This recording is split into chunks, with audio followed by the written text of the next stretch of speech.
Hello, everyone. Welcome to Between Two Studs. I'm Alex Stud. And I'm Ron Stud. Ron, that felt good to say. It's been a while. It really has. It really has, hasn't it? Yeah, I think it's been, we finished season 1 probably back in April, May? I think somewhere around there. It's been a while. So we have a lot to catch up on, but we also are excited to kind of talk about what we anticipate happening in season 2. So we're here. Why don't we kick things off the way we always do, Ron? You have your Malort? Oh, you know it.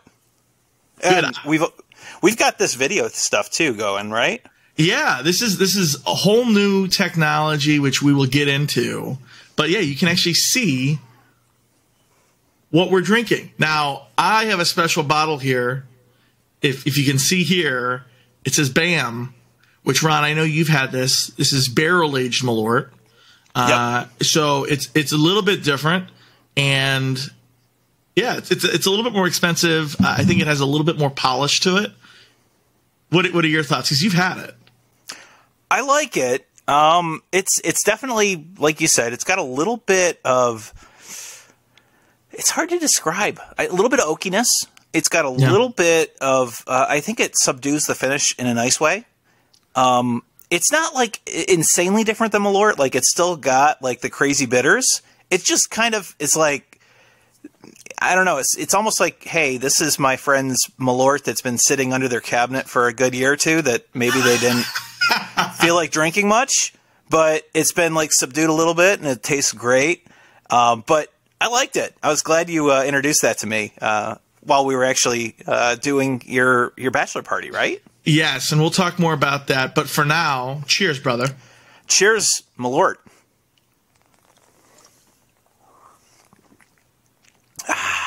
So good. Smooth as always. Absolutely. So, Ron, we always kick things off with our unofficial sponsor, Malort, but it's not our primary drink. You're probably the only person I know who actually sips on Malort. Most people, it's a shot, and then you move on. What are you going to be sipping on tonight? Oh, great question. So, going with a tie-in to your bachelor party, right? I am having some whiskey that we picked up on the Bourbon Trail.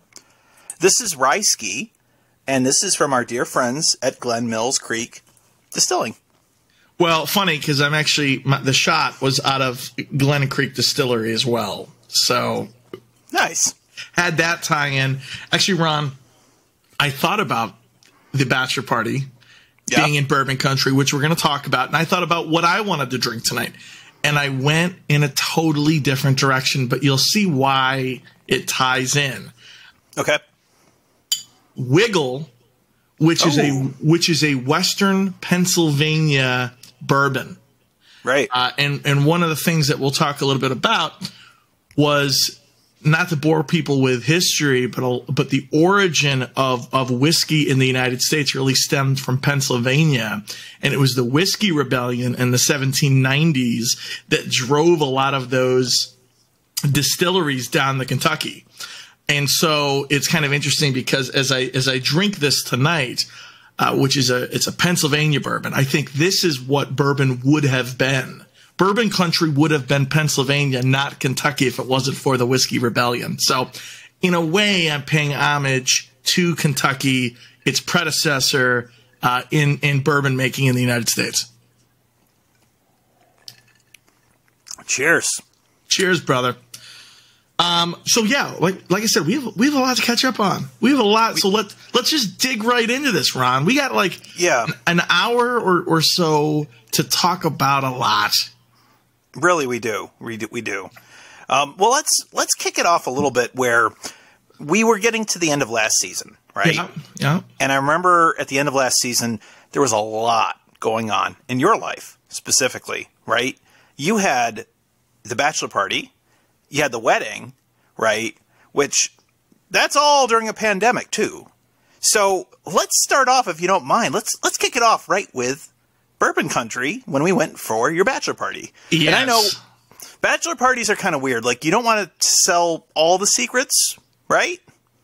But there's certainly, you have to tell a little bit of the secrets, right? We can share that with our audience, right? Oh, for sure. Well, and you're right. I mean, part of the reason we needed a break after those 26 episodes was because we knew how busy the summer would be. And then we kind of, I don't know, the fall came and life got in the way and we delayed it. But it gave us some time to be a little bit more creative that we're going to get into. I think if we look back in that whatever June time frame, there was you and me and I think it was 9 other guys, and we got a big Airbnb in Bourbon Country, and it was a long weekend. It was like a Friday to Monday thing, and one of those days, my best man Jeff rented like a big bus, like a trolley type thing, right? And they picked us up at like 7:30 in the morning, and we hit our first distillery at 8 in the morning, which I can say that was the first time I've ever had hard liquor, definitely whiskey at 8 in the morning.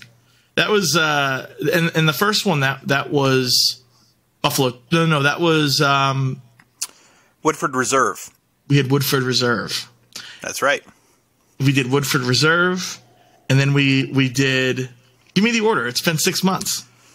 So we did Woodford Reserve, and then we did Castle and Key, and then we did Glen Creek Mills Distillery. I'm probably messing it up. Is it Glen Mills Creek or Glen Creek Mills? Glens Creek. Glens Creek. And then we did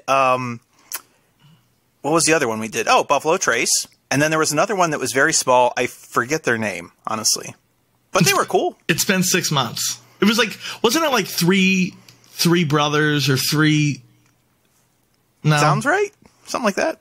Either way, it was a full day of bourbon tasting, really getting a lot of history, and it was a lot of fun. I think, as we've talked about it earlier, our absolute favorite, though, was Glens Creek. Do you want to talk about why you like Glens Creek so much? Yeah, so a little bit about like all of these different places. What's kind of interesting about whiskey and distilling that I was a little bit surprised about is that I feel like for most people, you'd kind of be like, well, I've been to one, I've kind of been to them all.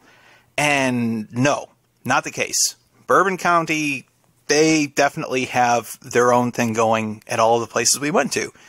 Everyone had like their own different cut, their different story, and maybe this speaks to the marketing side of things, but I think every one of them kind of wanted to present their own story, and they're kind of looking for their own different type of customer. And when it came to, I should really pay attention to what my hat says. It's Glen Mills or is Glen Creek? I know there's a creek. It's Glens Creek. Glens Creek. Okay. I'll get it right. Thankfully, they're not our unofficial sponsor, but if they ever did want to be, they're welcome to it. So we went to, if you go to Woodford Reserve, the big thing with them is that very, very polished, right? The experience is, you come in, this is the refined art of tasting. And when you got to these guys, it was like, here's our warehouse. And it was like, even the front, it wasn't super neat. It looked like an abandoned warehouse, Ron, from the outside. Right. So it looks like an abandoned warehouse. You go in, and you just see, like, old advertisements, which they certainly look nice, but it kind of reminded me, and I don't know about you, but it kind of reminded me of, like, an old man's garage. Like, you walk in, there's stuff kind of strewn all over. It has its own sort of order, I'm sure. It had a little bit of like an antique shop kind of thing. Like there's just like random stuff all over the place. Right. Yeah. And then even when we got there, they were like, well, wait a second. Was it like 11 of us or 10 of us? Something like that. They were like, oh, give us a minute. I think there was some logistics planning with that. So they got us back there. And then once they got us back there, there was this giant of a man, and I mean, he was a giant, right? He was. I think I asked him. I think he was 7'1". He was a giant. His name was Stuart, and Stuart is this like no bullshit kind of guy. He was like, listen, he's like, everyone else, what they told you today about bourbon, 90% of it's bullshit. Here's why. And by the way, while I tell you why, let's drink. And we must have sampled, I don't know, 10, 11 different bourbons. And, that sounds about right. And it was just literally, we were just sitting around a bar, right? We were on one side of the bar. Stuart was on the other side, pouring us as like a bartender. And he was just chatting with us, which was totally different than, even Buffalo Trace was very much like, we're going through a tour. We're going through a very systematic approach. And then we're going to go into a room, and it's almost like classroom style, where you walk in and it was like neatly set out, was like your little water, your drinks, like a little menu of like descriptions of each drink. Like it was very like regimented, versus Glens Creek was very much just like, no bullshit. We're just going to drink and hang out. And I'm going to tell you the truth about bourbon, which one of the things he talked about was he was like, hey, everyone will tell you that, somehow the water is better in Kentucky and that's why bourbon country is here. He was like, no, none of that's true at all. It was all politics. Politics is what drove bourbon to Kentucky. It was all originally in Pennsylvania. Right. Yeah. He was going really into that, like, it was kind of like one of those things where I feel like he was kind of like what you would kind of imagine of like your cool old uncle who's like, the first time you're having a drink, he's like, I'm going to set you straight. Here's a good drink. And let's just have a good drink and have a good time. Right? Yeah, totally. And so he went on, he was really giving us a lot of the details and information. And the big thing I really liked was the level of genuine honesty. Like, he would kind of pull up some of these bottles and he's like, there are certain restrictions on what has to be written on the bottle, but a lot of it is just fluff, right? Like one of the things that he called out is he's like, you go to these big distillers, right? He's like, do you really think that there's some person sitting around saying, okay, pull down 250 barrels. I'm going to find 5 that are good. And then we're going to personally bottle those. The rest, they go back on the rack. He's like, that doesn't make any sense. Nobody could do that with volume. And he really did a great job of just sitting us down and giving us a very genuine experience. And they make some damn good spirits. They sure do. They sure do. So that was an unbelievable weekend. It was a lot of fun.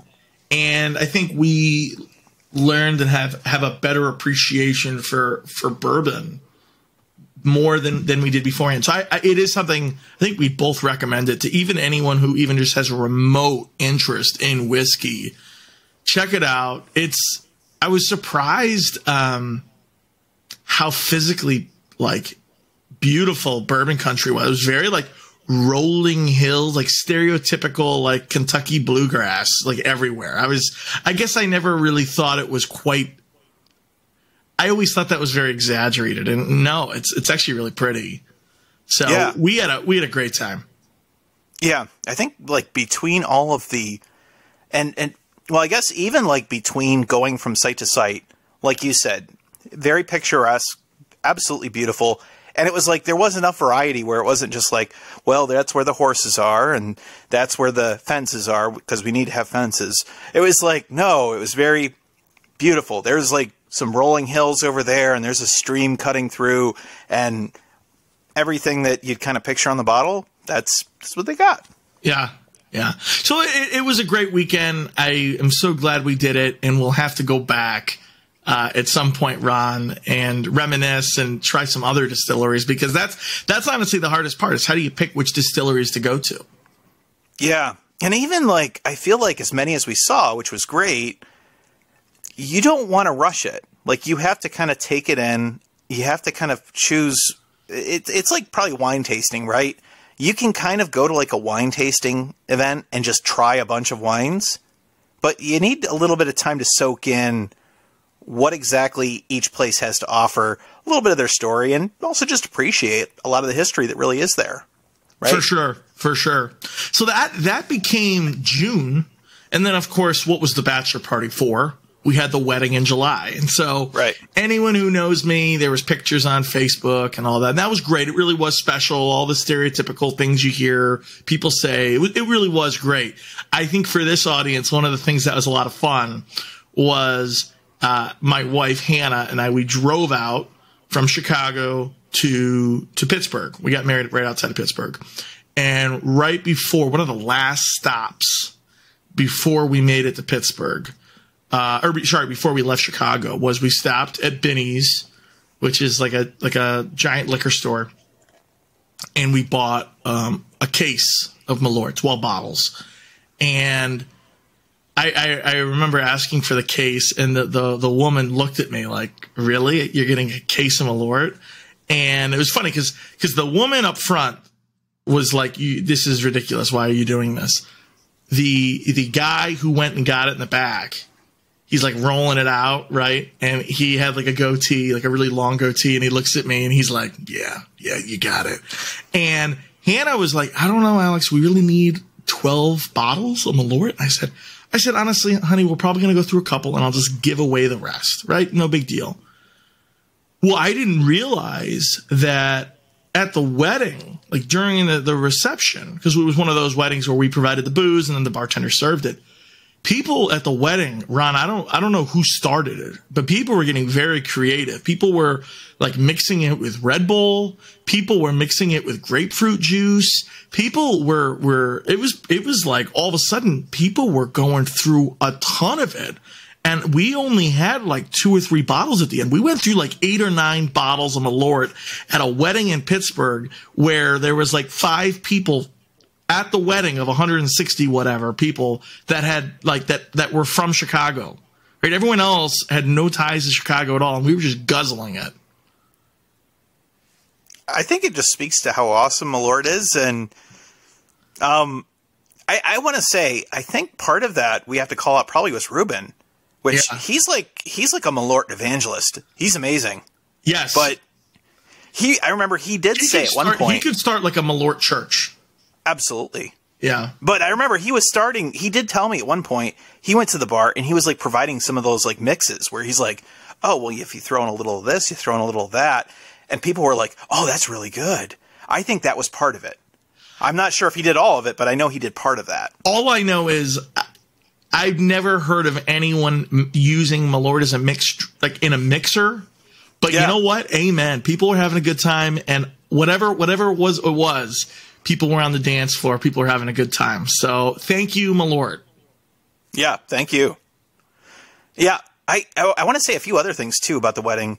Like, it was a wonderful ceremony to actually have, especially after as much as you and Hannah went through, and for the family to come out. And one cool thing I really liked about it and was it sort of felt like a bit of a podcast reunion too. Like so many guests and people that had listened to the show, even in our family, that were like, I've been listening to all of your episodes. And I was just like, that's awesome. And it was really cool. I love that. Yeah, I think it was kind of neat that there were people that, Ron and I've talked about it. Our mom is one of 11. Right. So there is a very large extended family, and my wedding and any type of event is a great opportunity for the whole family to get together. But honestly, we don't really talk to that many within the family that often. It's just so difficult. Right. So it was kind of neat to hear like, oh, wow, like during the pandemic, there have been family members who like that is how they've stayed in touch with us. Like that was really cool. And like hearing their thoughts, their feedback, it was really well appreciated. And we appreciate their support. Absolutely. Absolutely. So, sorry, you go on. Oh, so, all right. So we got to the wedding, right? We had a wonderful time. And I think everything went off without a hitch, right? For the most part. Yeah, absolutely. Actually, I was very impressed how everything kind of just took care of itself. And you, my friend, were one of the last 2 people up at the after party. You and my mother-in-law's boyfriend were the last 2 of the night. You guys were up till what, 3 or 4 in the morning? I think so. I mean, so there's an interesting story with that I should probably share, right? So I'm the type of person where I get that, at a wedding like of that size, there's a ton that you buy, right? When it comes to liquor, right? And so there's a lot of liquor, a lot of beer, and there was a ton that did not get drank, which is a good thing, right? Like you never want to have a wedding where it's like you run dry. So wedding happened. It was very hot out. A lot of people came back to the hotel. We get back to the hotel, and then all of a sudden it's like becoming clear. There's like a full truckload of booze. So there's like beer, booze, and I don't know why, but I think that there was a collective conscience. It's like Alex and Hannah are going to have to take a ton back. We got to do our part. We got to do our part. And then it was like, how do we convince the family? We got to keep going. We got to get through some of this, right? Especially because there was like a lot of Labatt. There was a lot of good beer. So we were doing like Waterfall. We were playing Kings. We were playing a whole bunch of different games. And I think one of the most memorable parts of that night is like at one point there was like a rule with Kings where it was like, all right, you have to speak with a German accent or something. So people came down at one point and we're all speaking with like a German accent. Well, they're like, what's going on here? Not only were you speaking with a German accent, I don't know if it was because you were drunk or what, but like you guys were like yelling German phrases at one another. And of course it was hilarious because I stopped by the table, said hello, you guys are playing Kings, whatever. And then I'm moving around and I come back and I'm like, how drunk am I? Like, I don't even understand what these people are saying. And they're shouting at each other. Oh, it's literally because they're shouting it. Like it's part of the game. They're shouting at each other in German. And that went on for quite a while. So, that was interesting. Yeah. You guys were having fun. Oh, we totally were. And then all of a sudden it was like, you kind of got to the end of the night and it's like pretty much everybody had kind of like, they were all done. And then Dennis and I were like, it is Dennis, right? Dennis, yes. Yep. It was like Dennis and I were like, well, congratulations, we've done it. We're cool. So I helped him, I helped you, and then it was like, all right, we got to get ready for the morning. So that was a fun night. I think we hopefully did a little bit with clearing out some of the beer, but there was a mountain of it. So there was quite a bit, which, I was overly worried. I remember the day of the wedding, we went out and got more beer. I was really fearful because the last thing you want, you said it earlier, is to run out of booze during a wedding. Right. And thankfully that did not happen. And we had plenty. And in fact, I still have some of the beer and wine at my house. So at my condo. So it was appreciated how much of a dent you took into it the night of. So thank you, brother. You're welcome. I'm glad to know if I ever have a lot of booze that needs to get drank, I can count on my oldest brother. Thank you. I mean, you had some good friends there too, who were also very quick to chime in and say, you know what? You're right. Let's do this. And I was like, you guys are awesome. Very, very good friends. So I don't want to exclude their contributions to helping with addressing things. So then I went on my honeymoon.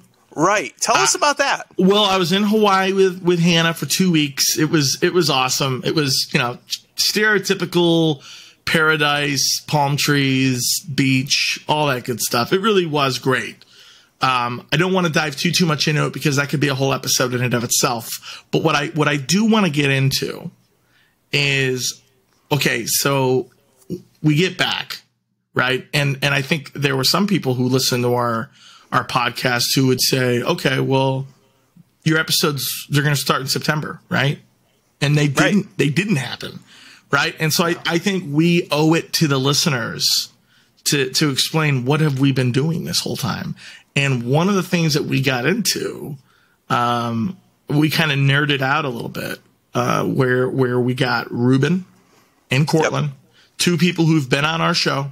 Friends of the show and guests of the show and whatever other of the show you want to hear. Mm-hmm. And we started playing, conducting. Right. What's the word? We started participating. We started playing. We played a D&D campaign. Dungeons and Dragons, Ron. Not everyone knows what D&D is. Well, if they don't know, they should. It's on Stranger Things. So, can you explain? I think we talked about it briefly in a previous episode. Maybe talk a little bit about more specifically our game. Okay.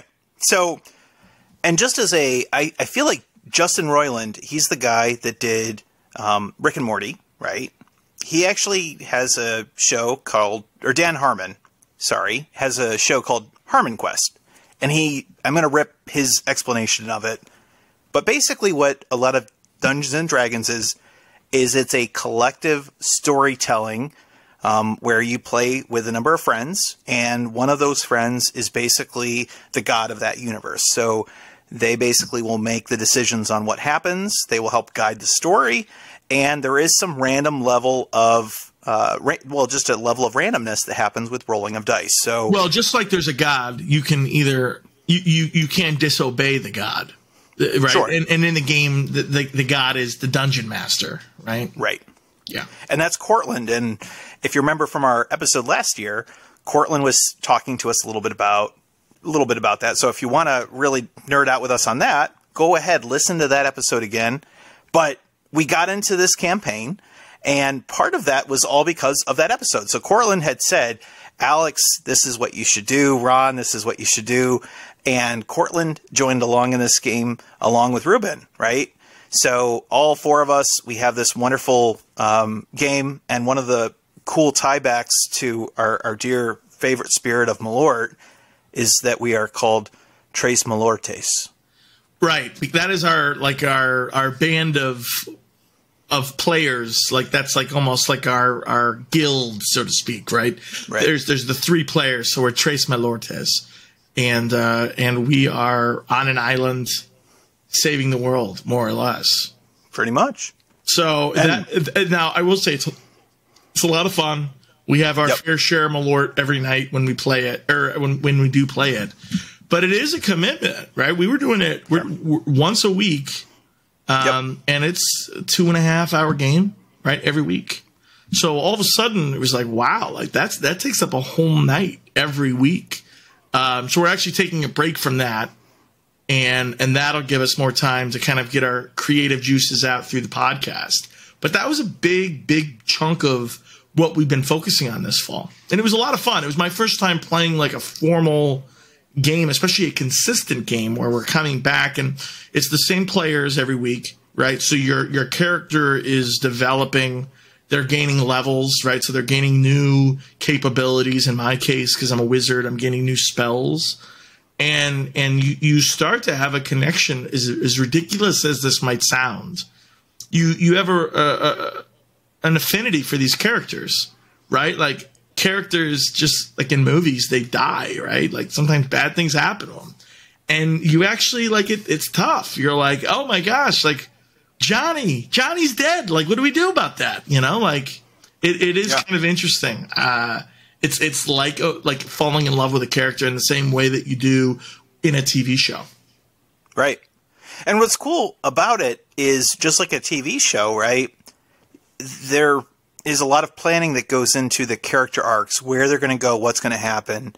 And that's a big part of what Cortland does as a DM. He really kind of helps figure that out. And there's some level of just spontaneity and randomness that nobody could have predicted that happens, but it really helps to create a very complex tapestry of a story that is fun. Yeah. So that has been taking up a lot of our time. And you've also been pursuing higher education, haven't you? Yes, I'm actually, I just finished my third to last class. I have 2 classes left, and then I'm done with my master's. So I'm excited about that. Very cool. So been doing that. I will say, from an educational standpoint, another thing I got educated on this year was the Grateful Dead. I went to a Dead and Company show back in August at Wrigley, and that was such a hoot. I got invited to a show, and I was terrified. I didn't want to say no, right? Someone invites you to a concert, and I was like, okay, let's do it. But I didn't know anything about the Grateful Dead. I've always just assumed that was like hippie music that you have to be like drugged up to enjoy. And boy, was I wrong. I'm sure it's a wonderful, wonderful piece of music. You know, they're great music to be on all sorts of drugs. But I'm telling you, even sober, you can very much enjoy the Grateful Dead, and got into really listening to a lot of their music. And yeah, I would say in a small way, Ron, I would say since season 1 going into season 2, I guess I would call myself a slight little Deadhead. I mean, Ron, I can do this because we're on video. Oh, right. Here we go. Oh, look at you. Look at you. He's almost got a touch of gray in his hair, too. Hannah's been pointing that out to me, actually. So, it was honestly really, really cool. I mean, yes, it does attract a hippie crowd, but it is also very much just like this community and like, John Mayer is just up there shredding. He's the new Jerry Garcia since he died in the 90s, and it was a really great show. It was really entertaining. So I would say that was something I never knew about. That's like a new 2021 thing. I like the Grateful Dead. Very cool. I got to go see a show as well. Oh yeah? Yeah, it was a show I was waiting for a while to see. It got pushed back because of the pandemic. And that was, I finally got to see Hamilton live in Atlanta. Oh, see, I haven't listened to the soundtrack. I don't know anything other than, I know Alexander Hamilton. I know his story. Right. But I've never seen the musical. Tell me about it. So the musical is really, really very cool, especially if you do appreciate the history. One of the interesting things that Lin-Manuel Miranda, he was the writer and I think director. He might not have been the director, but he was the original star, right? In the first run? He was the original Alexander Hamilton. So one of the things that he did is there was a book about Alexander Hamilton. I forget. I want to say it's like Ron Chernow. He's written a bunch of books, but he read that book, he devoured it, and he's like, musical. And what he did is as you would. Right. So he looked at it and he was like, he basically contemporized it within hip hop. So what's cool about that is that hip hop can actually allow you, and rap can really allow you to come very quickly with a very, very dense amount of lyrics within a short period of time. And that was needed. Which has always been a little bit of a hindrance, I find, of a lot of musicals where I'm like, all right, that was 20 minutes of plot. But we turned it into 3 hours because of the music. Right. Which is with Hamilton, it's like that 5 minutes of song is 10 years worth of stuff that just happened. Yeah. And it was really a lot of fun. I mean, I had heard the music before, which I know some people like to go into musicals never having heard it. And I had read the book. I had read, or I'd listened to the music before. So I was able to appreciate it. I just had never seen it actually done on stage. And the stage is really a lot of work went into the stage design too. Because what happens is, number one, you've probably heard about it. There is a rotating stage, which is pretty cool.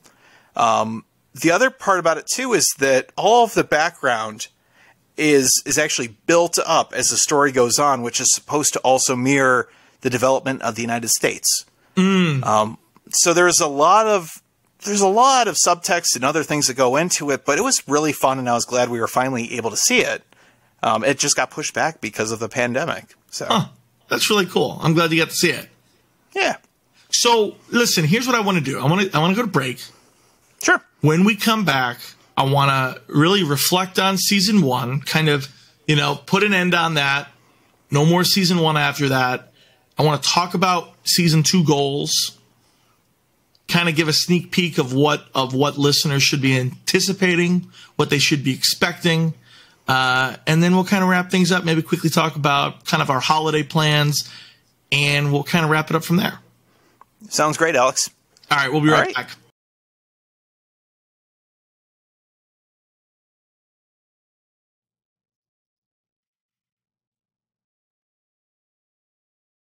And welcome back to Between Two Studs.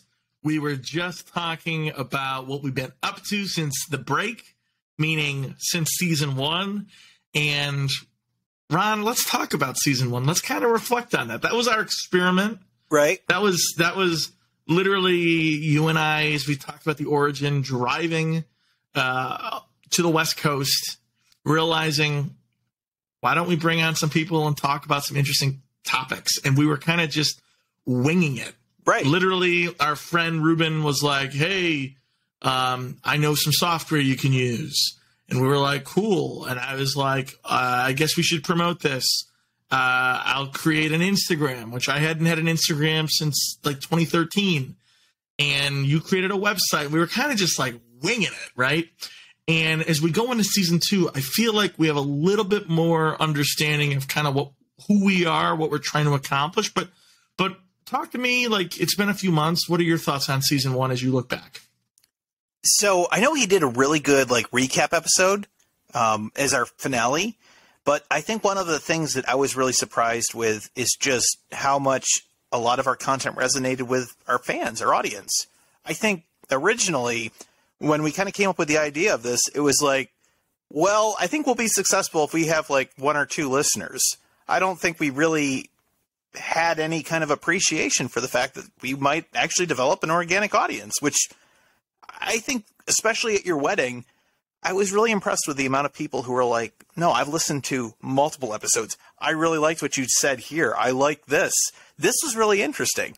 Even one of the coolest things I thought, which was really cool, was the fact that people said, how is it you guys know all these people? Right? And, Yeah. I was like, I guess we just kind of have eclectic tastes and talents. But that's a cool thing, right? Less so talents, interest, yes. Interest, yeah. Maybe a little bit of talent, right? A little bit. Very little on my part. I'll say this. I think as I reflect back on season 1, one of the things that I'm really thankful for is, yes, we brought on some people that we both knew incredibly well. We both consider some of our closest friends. However, there were a couple people who I brought on who, I haven't really talked to in a while. I might not be that close with. And actually the show, bringing them on the podcast, getting to know them a little bit better, I feel like in some ways have like given that friendship like a whole new like oomph. Yeah. Right. And like now we're texting more, we're keeping in touch more. And I think that's really, really cool. Like that was something I was not anticipating or expecting.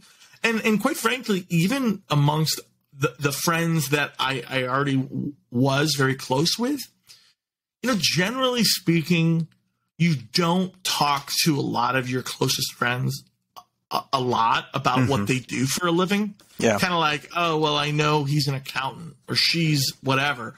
But you don't really go into more detail and more depth than that because you're usually focusing on other stuff, right?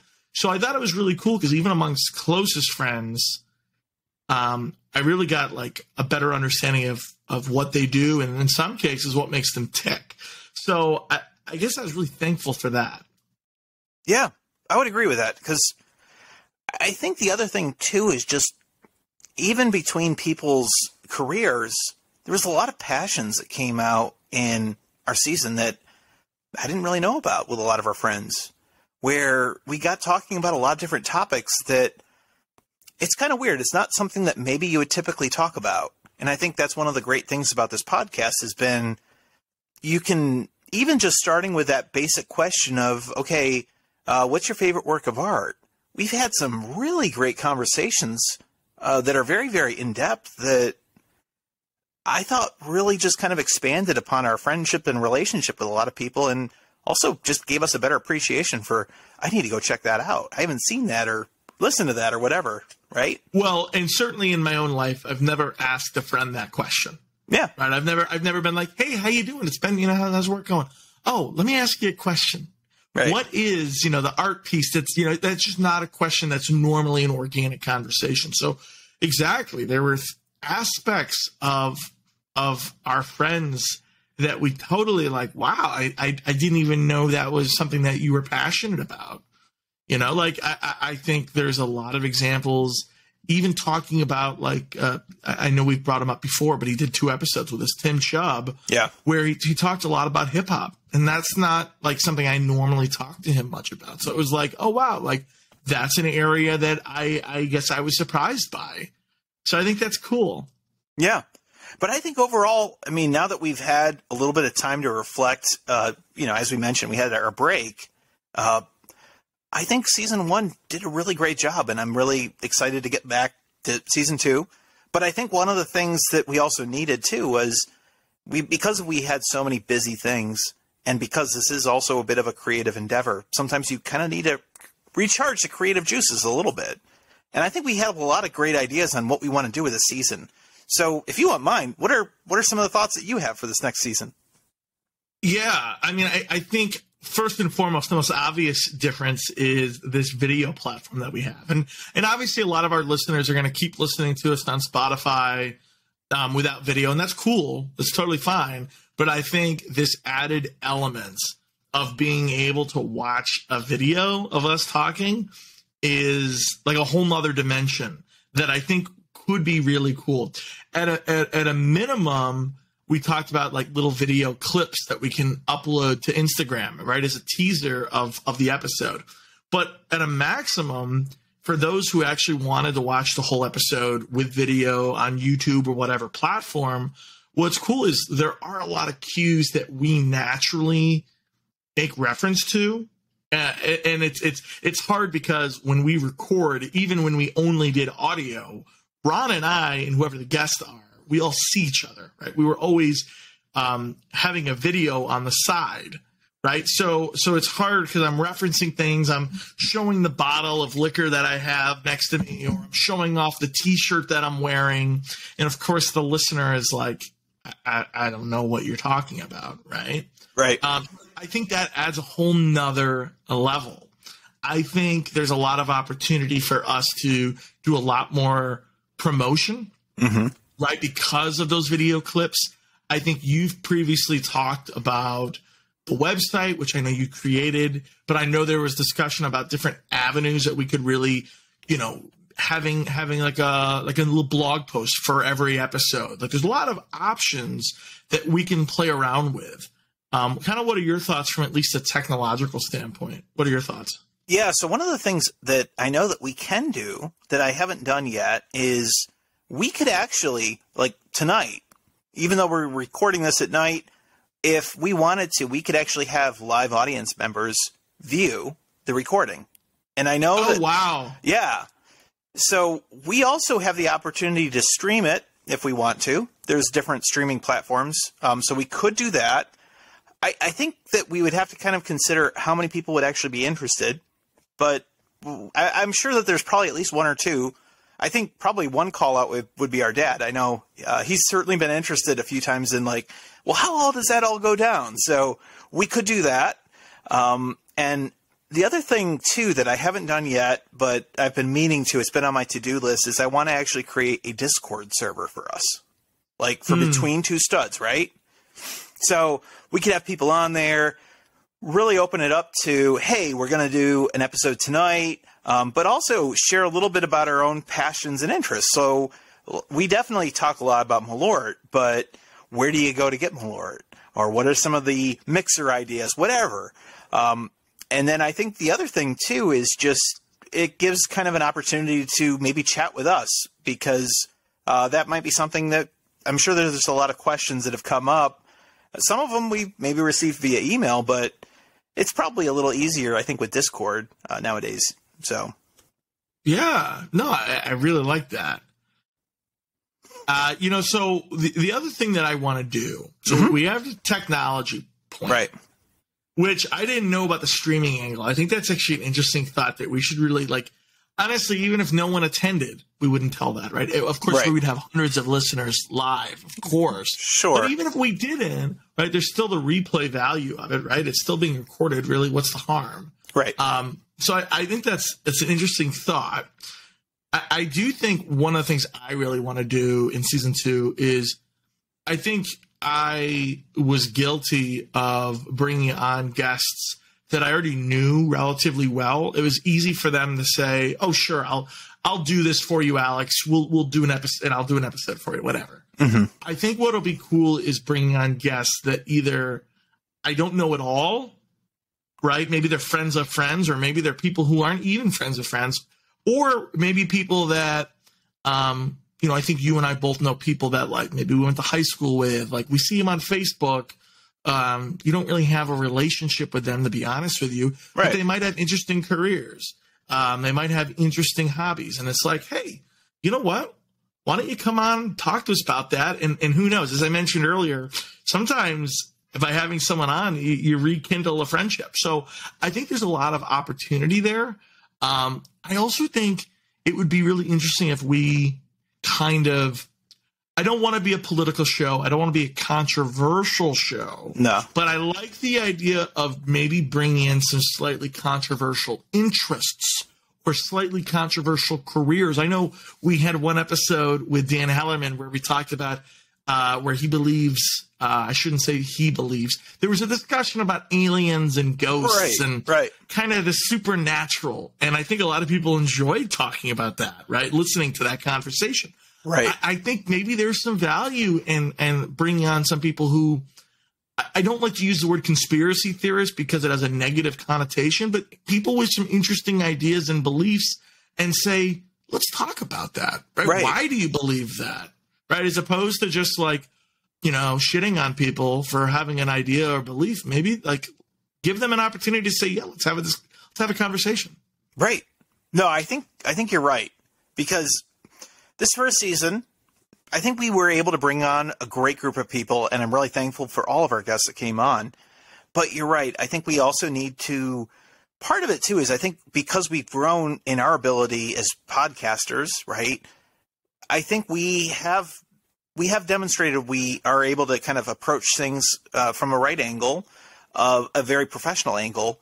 And I think it would be a great opportunity to say, all right, let's start hearing some wider voices that maybe we aren't all hearing, right? So I'm totally on board with that. I think that that's a great idea for this next season. And I think getting back a little bit to the technology side with having the video, I'm eager to see what we can do with this as well. But a little bit, we've talked a little bit about the backstage, what happens with our production. And one of the big things that I love about this, and Alex and I've tested this out, is previously we were using like 2 or 3 different applications to try to pull all this together. And now we have one application. We had a video application. Yep. We had a script application. We had the recording application, which was limited to only 30 minutes at a time. Right. It was very kludgy, and it was not very nice to be like, all right, well, let me send you that new link, and then you all have to hop onto that new link with we're using Riverside now. Riverside seems to be pretty seamless. And then we've also done some upgrades on equipment. Like, I know you've got a new mic. I've got a new mic here. And we've both got soundboards by the sound of it, right? Yes. Yes, we do. Mine's completely software-based. Okay. So yeah, I don't have a physical soundboard like you. Ron has an ability to really play around with his audio if he wants to. Yeah. Yeah, there it is. Again, for those who are watching, you get to see that. Isn't that cool? Yeah, we need to get like some live audience. I think we'd actually probably have like 1 or 2 people listening and watching it live. So I think it would be kind of cool. We should do that. I think maybe next episode, for our first episode with a guest, I think we'll do that. We'll put it out, maybe with our Discord server. So that'll be your cue to pop on for the Discord server, right? So Ron, what else do you want to do in terms of guests or maybe topics you want to explore? I know I kind of gave you my examples. I know you agreed with them, but anything else that you'd really want to kind of flush out? Yeah, I think this next year, like you said, I would like to. I think there was a few people I teased in the past. Like, I know somebody who's worked at Disney. I think that would be a really cool to get some of those insights, right? I would like to. I've got a friend who's also a nurse coding specialist, right? A medical coding specialist. I've got a friend who is a day trader professionally. I've got somebody who's really into crypto. And I know we've touched on those topics in the past, and those are really great episodes, like with Tim Chubb, where we talked about the economics and we talked a little bit about like cryptocurrency. I think it would be really cool to kind of go into those topics some more. But another like whole untapped market, or maybe untapped portion of our lives, has been family, right? Season 1, we kind of had this unspoken rule where we didn't want family on. And do you want to talk a little bit about why? Like, we both agreed on this, but do you want to talk a bit about why we kind of agreed on that? Well, I think we recognized, like, season one, we're still getting our bearings. We're still getting to really figure out kind of our platform and what we really want to accomplish in Between Two Studs. And I think we didn't want to go to the well too quickly and say, oh, let's just bring out a bunch of family members. Right. I also think bringing on family members, I think, would be very, very interesting for you and me. Right. But I think what we want to do is when we bring on family members, I think we want to make sure that the topics are interesting enough that what we're discussing can be entertained by a wider audience, right? We don't want to talk about Uncle so-and-so's, right. Something that happened 7 years ago at a family reunion. And it's like, okay, well, no one else is going to have any idea what we're talking about. And I think part of that comes with experience on our part, right? Being able to better have a conversation and better know. I think we've gotten a better idea since episode 1, I would say, about is talking about the Buffalo Bills something we care a lot about? Yes. Are we going to keep talking about the Buffalo Bills? I'm sure we will. But are we going to be talking about them to the same level as probably we did in the first couple episodes? I'm going to guess no, because the audience is varied and not everyone is from Western New York and not everyone's a diehard Bills fan. And if you're not a diehard Bills fan, you're going to be like, all right, they've been talking about this team for the last 25 minutes. I'm not that interested. Right. Right. And so I think that's part of it too, is just getting to know your audience. Absolutely. Absolutely. No. So I think you're right. And I think that's been very much where I've kind of been coming from too is, well, as you mentioned, we have a very, very large extended family, and a lot of the family are listeners, and they've definitely come up. And I think that there's a few that we definitely need to pull on, including our father, right? He's definitely been very vocal about wanting to be on our show, and we'll get him on this season. Don't worry, Dad, we'll have you. But I think that last season was definitely a time where we wanted to really make sure that we could stand on our own before we really kind of went to some of those people, because you're right. I think one of the important things is if we went to all of our family very early on, there's a certain level of just professionalism I think we needed to develop first to really make sure that we had what we needed. So I think it'll be good this season, and I'm excited to see what we'll do. Yeah, I will say this. I think there is opportunity as well to bring on previous guests, right? Absolutely. In this new format, which is also video based as well. I also think there's guests that we brought on where we talked and went really deep in a specific area. And it's like, but I know there are a lot of other areas that we could have equally gone into. So I think there's an opportunity to bring on some of these guests we've already brought on. And I think there could be a really cool mix between brand new guests that we don't really know at all. Maybe new guests that we may have known in high school or in college and haven't had any relationship with since, and kind of an opportunity to catch up with them. And then I think there's an opportunity to talk about with some people that, hey, you know what? Yeah, come back on. And, you're already, as Ron said, a friend of the show, and we can kind of go into different avenues in this new format, right? And we don't have to stick to the traditional script, right? Yeah. Because you've already been introduced. Yeah. And I was thinking with that too, we probably might need to revisit some of those questions, right?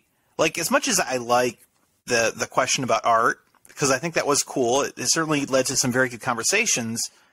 I think it's also time to go into some other things too, right? We need to come up with some other questions because it's a new season. And with life, we all grow, we change. And I think we're definitely going to be doing that, especially with this new season. One other question for you, Alex, is how would you feel about the prospect of more than one guest at a time? Whoa. Wait, yeah. You mean having two guests on at the same exact time? We could totally do that, especially with Riverside. I was going to say, actually, I do think that opens up an opportunity that we probably couldn't have logistically done previously, especially with those 30-minute clips. I know a lot of listeners might not even know what we're talking about, but like we were only able to record 30-minute segments. And so if the podcast was an hour long, right, and then especially with editing, right, you might have to send the link out 3 separate times. Logistically, it became a nightmare. Right. So there is opportunity for that. I think in the right circumstance, it could be a lot of fun. I also don't want to become one of those stereotypical morning shows where you can't even hear what's being said because everyone's talking on top of each other. So we'd have to strike that balance, but I'm open to it. I think part of it too is that with the first season under our belt, right, we've learned a little bit on how to do certain things. So I think that's maybe another possible challenge that we could possibly kind of grow into this next season. So I'm not going to put it out as a requirement, but maybe, right? I like it. So, Ron, when can we expect these new episodes? Because this episode is going to go out at some point soon, right? So right. We're recording this middle of December. Right. I'm expecting it. We'll put this out in middle of December before the holidays.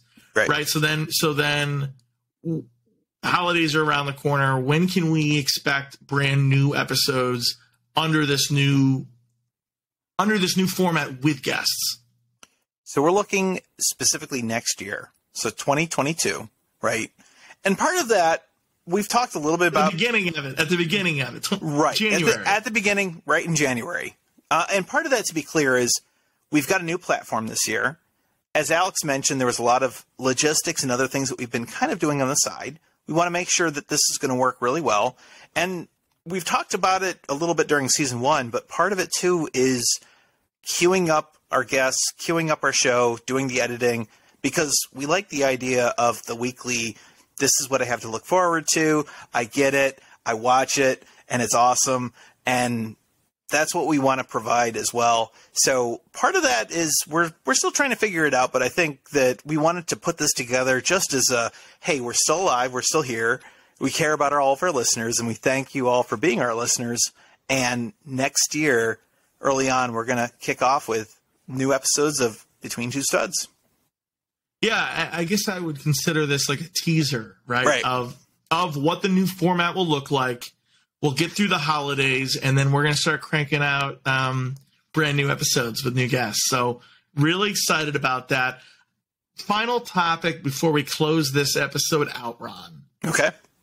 Talk about the holidays, right? The holidays are here. This episode will come out before Christmas. What are you doing? What are you up to? All right. So I'm actually going to be going up to our parents up in Delaware. So I'm going to be heading there this weekend. And then I'll be sticking around until Christmas Day. And then on Christmas Day, going to be going up to my wife's parents and staying up there for a few days in northeastern Pennsylvania. And then after that, going to be heading back down. But I'm eager to see you, see my sister, and see my parents, and see all my wonderful nieces, too. And it's just going to be a lot of fun. What about you? Yeah, well, I'm going to be flying in. I'll be in Delaware for a week. We have a couple-day overlap. Mm-hmm. So that'll be a lot of good fun. Hannah and I are going to be back in Chicago for New Year's. We haven't figured out what we're going to do. I don't know what we're going to do. Are we just going to, are we an old couple where we just sit in bed and watch the ball drop? I don't know. I haven't figured that out yet. Do you know what you're doing? Evie gets her second booster that day. So on New Year's Eve? Yeah. There you go. Well, I was going to ask because in the years past, haven't you done fireworks and stuff on New Year's Eve? No? You know what? You're right. I have. I need to coordinate with one of our guests that's been on before who has an affinity for fireworks. I think probably, but I'm not certain. I need to check get that figured out. I really do. But it's also, 20 days away-ish? That's nothing. Yeah, you're right. So I think that's probably what I'll do. I'll probably go to that part of Georgia where that person lives, and we'll see some fireworks, and it'll be awesome. And we'll see, though. Because actually, now that I think about it, there was a little bit of drama with fireworks. So he may or may not be able to do the fireworks this year. So we'll see. Yeah. And then hopefully in January, we'll have some good playoff football with the Buffalo Bills. Here's hoping. I mean, I know we're getting to the end of the episode. You want to talk about 2 or 3 minutes about the Bills? Very briefly. I'll just say this. Bills started off really, really hot. Oh, my goodness, yeah. And now I have concerns. Not so good. I did that in about 10 seconds. Yeah, that's accurate. We did go to a Bills game, though. That was cool. We did. It was that was a thing. That's actually the last time we saw each other. Right. We went back in November. We went to the Bills when they were hosting the Colts. And Ron, that was the the weather was high 40s. Yep. Raining. Yep. And the Bills got blown out. Yep. That was the game. And but you know what? We had a great time in Buffalo, and I was, I've been making like I kind of jokingly call it like a pilgrimage back to Buffalo. I try to do it like once or twice a year, and I know I'm a little excessive on that because it's like, well, Alex, like, why are you going back so frequently? But it was kind of fun for like, because I know you don't go back that often, so it's kind of like, oh, let me show you around like this, like, we didn't even go to Olean, right? We didn't even go to the town we grew up in, but like. I love going back to Buffalo, and we got to get some good pizza and some good wings, and it was just a bad football game, But you got to experience true Buffalo Bills tailgating, which I think is more important than. This might sound blasphemous. Mm-hmm. I think the tailgating is more important than the football game itself. I would agree with that. I mean, just what I know, right? I think the truth is that the Bills, if we look at the Bills historically, they've yet to win a Super Bowl, right? They haven't historically. Don't remind me. They haven't been a team that's been maybe the hottest, right? But I think their fan base really, really comes together, and their fan base is very passionate. And, I mean, even tonight, like, I'm wearing a Believe shirt, right?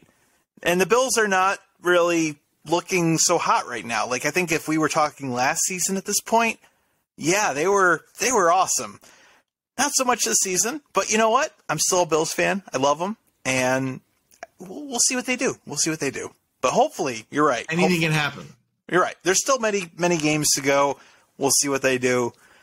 And I think with that, we probably want to wrap up this episode. So, Ron, I think season 2. Yep.